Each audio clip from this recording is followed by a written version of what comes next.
I will say that fat shaming Frank Lampard is very similar to that awesome Dallas Cowgirls cheerleading show where they were fat shaming that girl and she was so fit it was insane. Yeah, one of the most perfectly fit women you could ever see in your life. How dare a footballer get a little older and gain 1% of body fat? I know, right? It's like, you fat fuck, get off my TV. It's so funny. Football fans are brutal, man. Totally brutal. So brutal.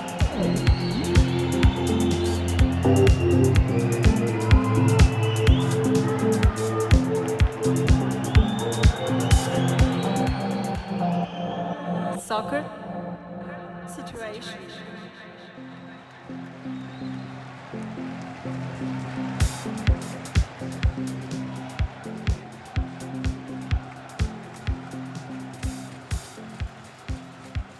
Gaining tastiness. Now, if they had an awesome Mexican population, they'd be as fat as us. It's true. It's true. They stole all the food from around the world, but for some reason still have shit food.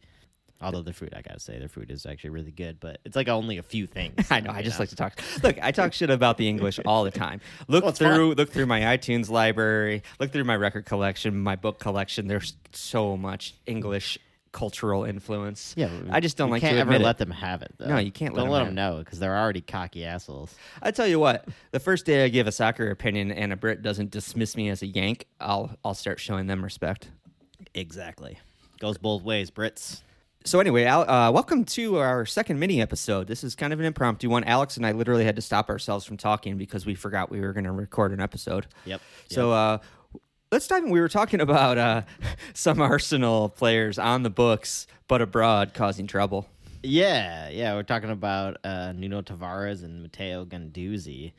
Players that I think most Arsenal fans, especially the way this season has gone, have kind of forgotten about that they even exist. Guendouzi's kind of been out. Actually, I don't even know if Guendouzi is technically an Arsenal player. But yeah, he just he is having disciplinary issues again, and it's not surprising if you watch him at Arsenal at all. Yeah, as we said before, or as we said off mic, I was not surprised at all to hear that Guendouzi is facing disciplinary action because he looked like a dickhead from the first time I ever saw him. Yeah. Talented dickhead. It's so weird because he's like a player that normally managers and things like working hard for the team and everything, like working hard, passion on the pitch, everything is like everything for them. Right.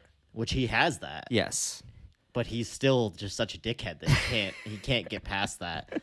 And he still manages to piss off managers. Yeah, it's true. Yeah, and I don't know a whole lot about their manager at Marseille, but the fact that he's pissed at Nuno Tavares and Guendouzi is very funny to me.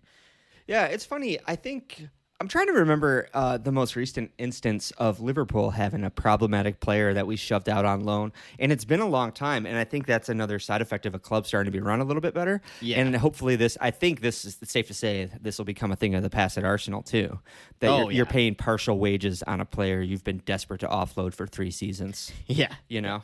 Yep. Yeah, it's weird. We had a ton of discipline. I mean, he was part of a crowd of disciplinary issues at Arsenal between like Ozil and Aubameyang and he was right. It makes sense because he was like I think kind of taken under his wing by those players when he came on at Arsenal. Sure, which you would think is a good thing, but with the way things panned out, they're like rebelling against Emery and things. Yeah. It's like. Maybe just a bad environment. Yeah, just a bad environment, bad influence. He clearly seems to have a bit of a bad attitude off the pitch.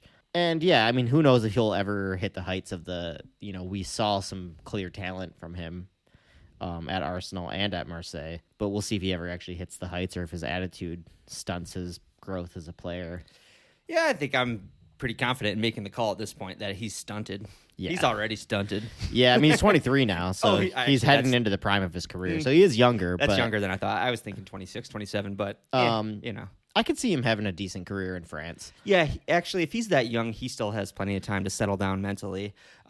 Maybe, get some sports psychology in the mix. Yeah, I'm kind of curious if he was still at Arsenal under the new team we have in place, because we have a ton of sports psychologists. Right. And, the players rave all the time about the way Arsenal works individually with each player. Yeah, Liverpool the same. And it's a big subject for me because I've very recently been through years of therapy that I'm seeing huge benefits from. Yeah. But also it's the main plot point on Ted Lasso, so I know I'm not alone in this. And people forget it's kind of there's so much mental health awareness virtue signaling on the internet that you forget just how recent any of this awareness is. It's only So been a recent. couple of years since these clubs appointed psychologists. Yeah. You know? Yeah, I mean, literally, like you could probably say the pandemic Yeah. When was it a started. triggering point for that. Right.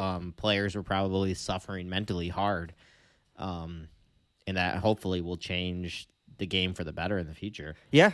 And, I mean, yeah, hopefully it can turn Gendouzi's career around. I've talked a lot of shit about him because, like I said, I thought he looked like a dickhead from day one. Yeah. But I'm sure a lot of people have said that about me, too.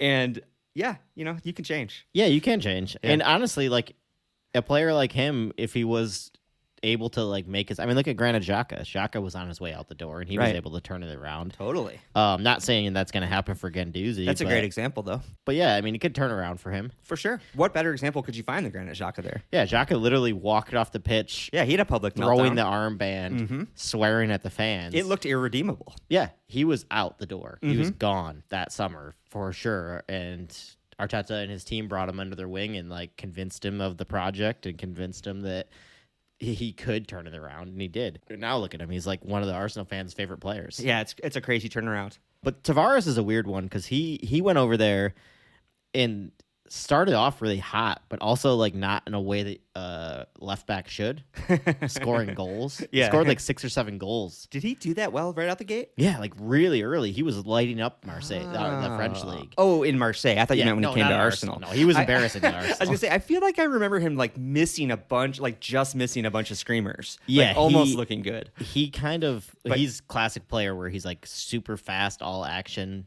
can has some fancy footwork here and there, but like turns into a clumsy mess Yeah, when it comes to the final ball. right. Was he always a fullback? I don't know his. For some full reason, I thought career. Arsenal signed him as a winger. I I mean, not that there's much difference between the positions anymore. not anymore. Yeah, right. No, we signed him as a left back, I think probably with the idea that he is skilled enough to do like the Zinchenko model Sure. where he can float inside and play more attacking. But yeah, apparently he was kicked out of training recently for lack of effort. That would be me if I was a football. Yeah, right. Yeah. I'm over it. I'm so tired though. Yeah. It's exhausting. You made us sprint over and over again. What the hell? This episode of Soccer Situations is brought to you by Littlefoot Coffee. I mean, what can I say about Littlefoot Coffee? They're not just friends of the pod, they're family of the pod, quite literally. Alex started Littlefoot years ago after more than a decade of roasting experience, roasting coffee for some of the hottest, most fashionable, and most importantly, tasty specialty coffee roasters in America. My favorite thing about it is that it's just really high-grade coffee without a drop of pretense. You're not going to find a bunch of weird, savory notes that the roaster is passing off as intentional. It's just really sweet, comforting flavors that everybody wants in their coffee. And now, for a limited time only, you can get 15% off at littlefootcoffee.com. Promo code SITUATIONS.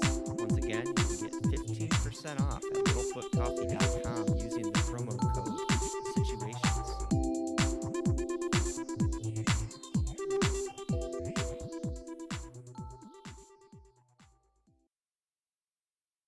Should we jump to the headline? Yeah, let's do it. Let's talk about Super Frank Lampard or Fat Frank Lampard, depending on your Depending disposition, on how you feel about him. and his shocking return to Chelsea. Yeah, not what I expected. He was chased off the porch of Stamford Bridge with a broom, like not too long ago. Not long ago at Months all. ago. Yeah, it's such a weird choice by them. Yeah, exactly. And analyzing that, I was thinking about it. Has he learned anything since then that makes him a genuine contender? He hasn't been in a job since then. No, he's just been sitting off the side. So Like, what's changed? is it strictly a public relations move? And Yeah. if it is that a good one? Because the fans have already seen him fail. Yeah, You that's know? the thing is the fans have already, like, I think the fans will forgive him for the first time, Well, they're not going to shit on him. but not, like, immediately. I don't think they want him back. No, they certainly don't want him Like, back. they respect him as a legend of their club as a player. Yeah. But they don't want him back managing. Right. And that brings me to my next point, which is the inevitable comparisons to the Ole Gunnar Solskjaer return at Manchester United. Also, former club legend, brought in as an interim manager. He did really, really well, so well that they wanted to put Ole at the wheel, and they did, and it went horribly wrong, and it was so funny. We went to Old Trafford and won 5-0, and I loved it so much. I hope. So that brings me to my question. Do the Chelsea fans kind of want Lampard to fail so that doesn't happen? If they're smart, they do. Yeah, if they're smart, they want to, because Bowley has already been shown that he can make decisions. He's impulsive, very impulsively. So if they surged to a Champions League place, you guarantee Bowley would be like, "Oh, this is my guy." Yeah, I think if they right now, even if they surge up to a Europa League place, maybe he could fall for it. I'm sure he'd have the conversation. Yeah. Yeah, which would be insane considering the candidates that we talked about in the earlier podcast. Right. Yeah. Just yesterday, it was reported that really positive talks were happening with Nagelsmann. They must not have been that positive. They appointed a interim manager the next day. Yeah, a very public appointment too, not like a slip in. Like usually like interim managers are just like, you get somebody in who can do a job quickly. Usually it's from a backroom staff or something. Exactly. Not bringing back a legend who has already failed at the position once. Yeah. So it's an interesting one. I suppose Chelsea's standards for at least the season, I don't think their long-term goals have changed. But for this season, they were looking for a title-winning season. Now they're looking for, I don't know what, a slightly respectable season. So maybe, at this with point, these I think it's slightly just like a strong lowered finish. Expectations, Lampard actually fits them pretty well. It would be a shock if they did really turn it around and they actually did hire him, but it would be very funny. But yeah, you don't really see them doing a whole lot of changing between now and the end of the season. No, I don't think especially with Frank coming in. I don't see that changing much of what was going on. No, it really has the feeling of just a placeholder. Yeah. They need somebody in charge. He obviously loves Chelsea and is willing to help them if he can. Yeah, he would come back for any situation, So I think it's, I don't think, as much as I'd like to joke about another Ole situation, I think this is probably exactly what it looks like on paper. Yeah. It's truly, truly just a man in charge. holding the place for a few months Yep. and then, trying to keep the fans from completely revolting. Exactly. Yeah, so we'll see. Seems like a strange move, but I think it's probably essentially just them wanting to look like they're doing something until the end of the season, rather than literally looking like they've just given up on the season and will start again. Yep, and having no plan in You know place. what I mean? It's almost just a sort of performative appointment. Yeah. And we'll see. It'll be interesting to see the results and how fans react. Apparently, Barcelona have been formally in contact with PSG about Messi going back.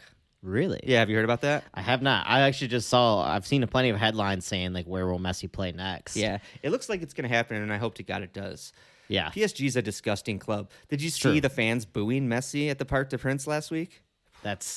Can you imagine having the balls. audacity, the arrogance to boo that man? To boo Messi, who's now a World Cup winner but has won everything and broken like tons of records in the game. Far and away the greatest footballer ever to live, in my opinion. Yeah. I mean, Clearly, yeah, in your team who hasn't really won shit other than League every year. yeah.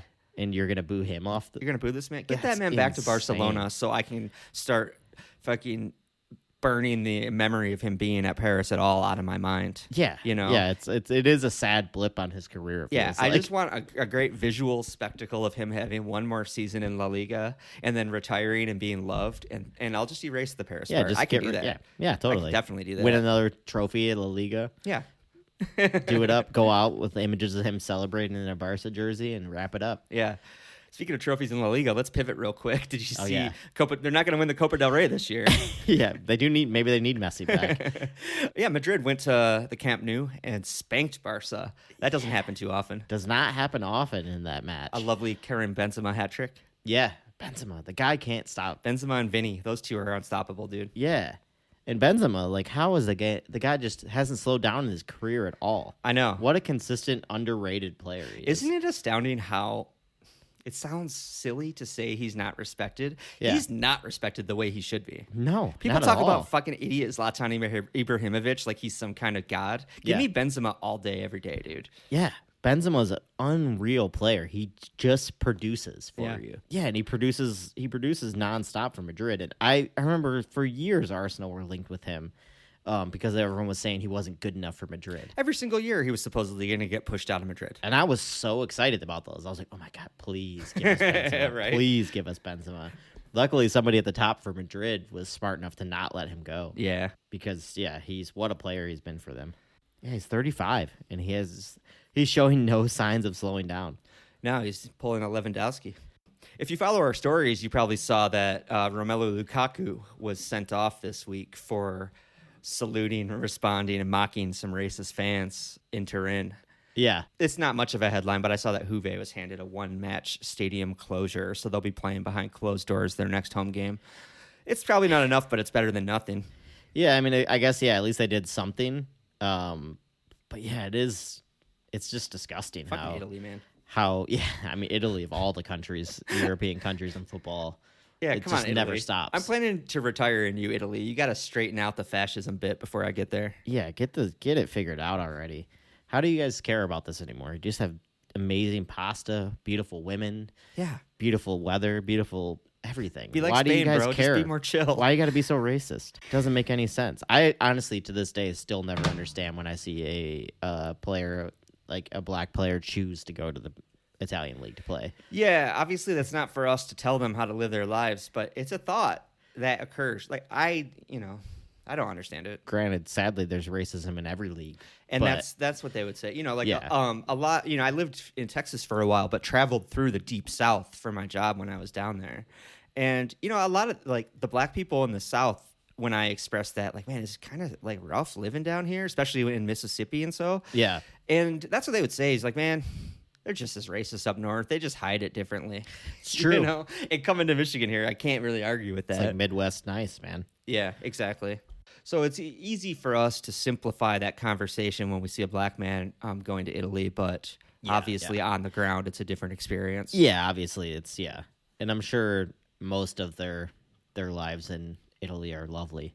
I mean, I would still probably understand living in Italy over England. Yeah, exactly. And English aren't much better. Again, hide it probably a little better, but...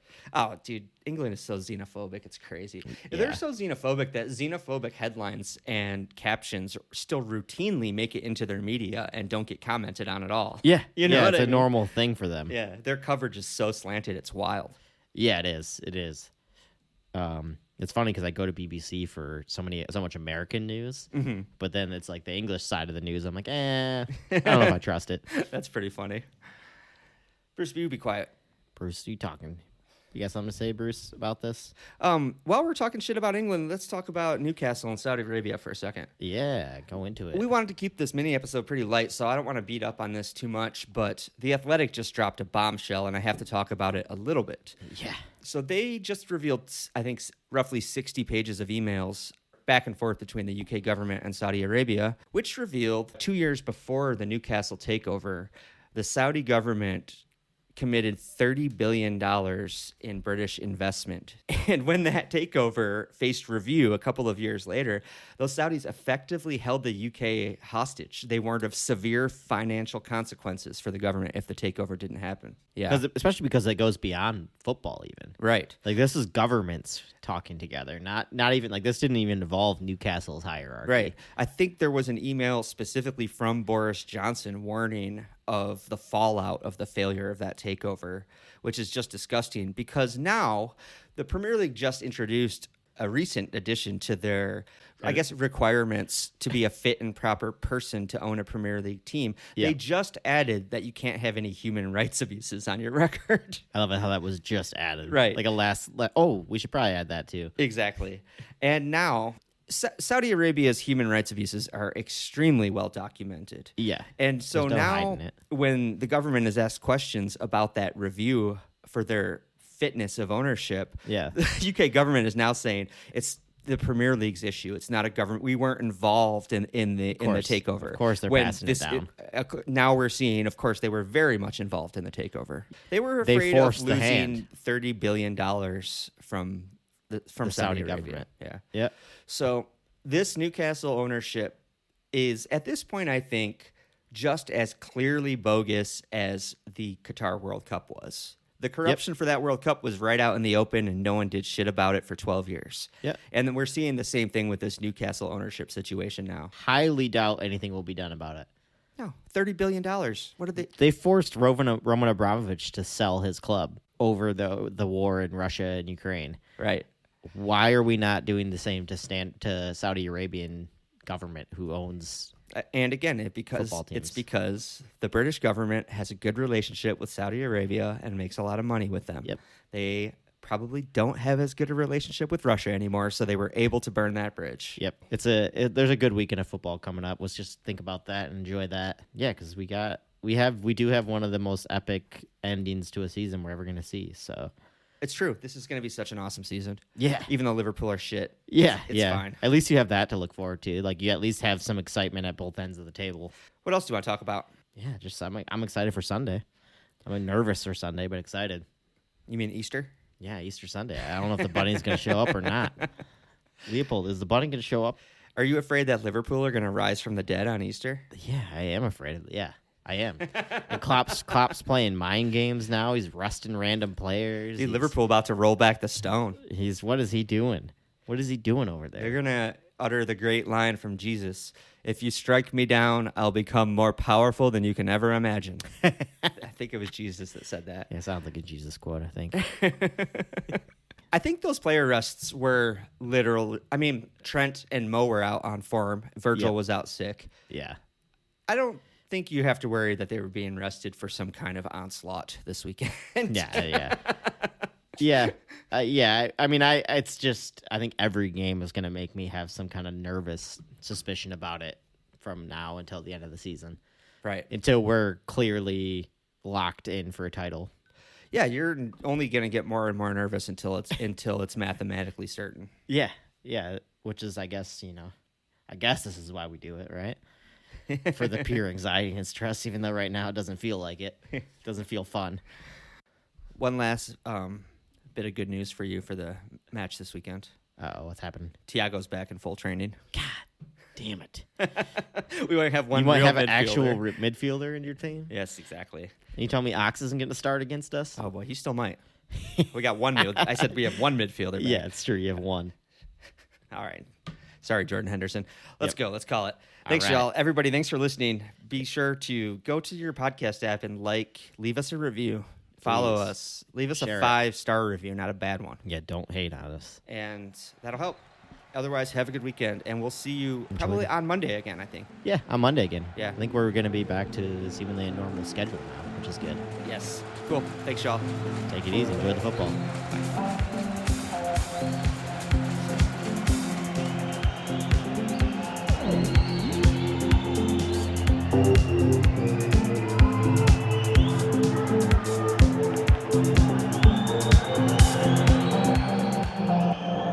Soccer situation.